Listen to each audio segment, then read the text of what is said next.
Ladies and gentlemen, this is your protostar Kyle Fletcher. Please say my full name when you address me, and you're listening to the Smart Tank Revolution.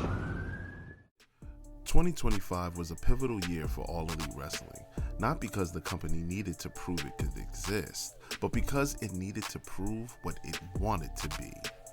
From its inception, AEW positioned itself as the alternative, the place where wrestling mattered, where in-ring performance could still be the main attraction, and where fans who felt disconnected from the mainstream had somewhere else to go. In 2025, AEW continued walking that tightrope between honoring that identity and evolving in a crowded, competitive landscape. This year began with AEW leaning heavily into its strengths. Matches felt purposeful, long-form storytelling inside the ring was emphasized, and pay-per-view events once again reminded fans why AEW earned its reputation in the first place. When AEW was at its best in 2025, it wasn't loud, it was intense, deliberate, and grounded in wrestling. AEW's pay-per-views remain the company's strongest calling card. These shows felt like destinations. Matches were given time to breathe, wrestlers were allowed to tell stories through physicality, and the crowd energy often elevated moments into something special. For fans who value bell-to-bell action, AEW in 2025 continued to deliver where it mattered most. At the same time, weekly television reflected a company still searching for balance. Dynamite and Collision showcased incredible talent, but consistency was the ongoing challenge. Some weeks felt like essential viewing, packed with meaningful matches and strong promos.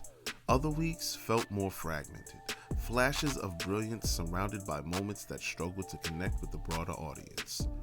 One of AEW's refining traits in 2025 was its commitment to roster depth.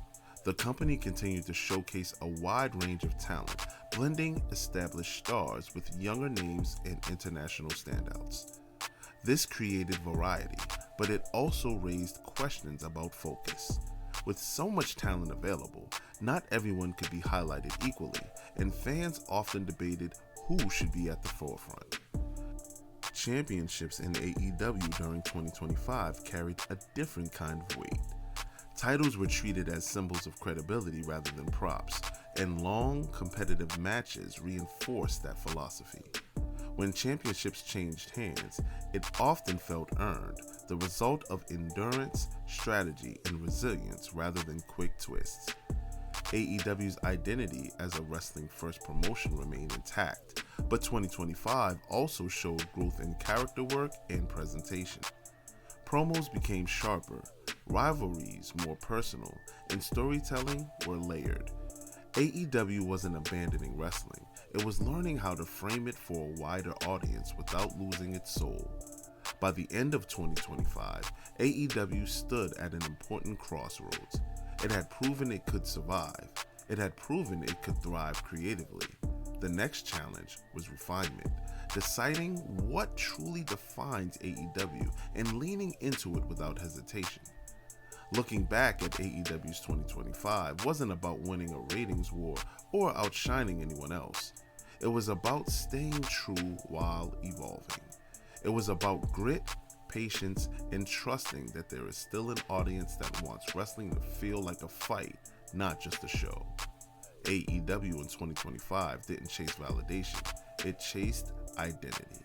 And in a wrestling world that's louder than ever, sometimes that quiet confidence speaks the loudest.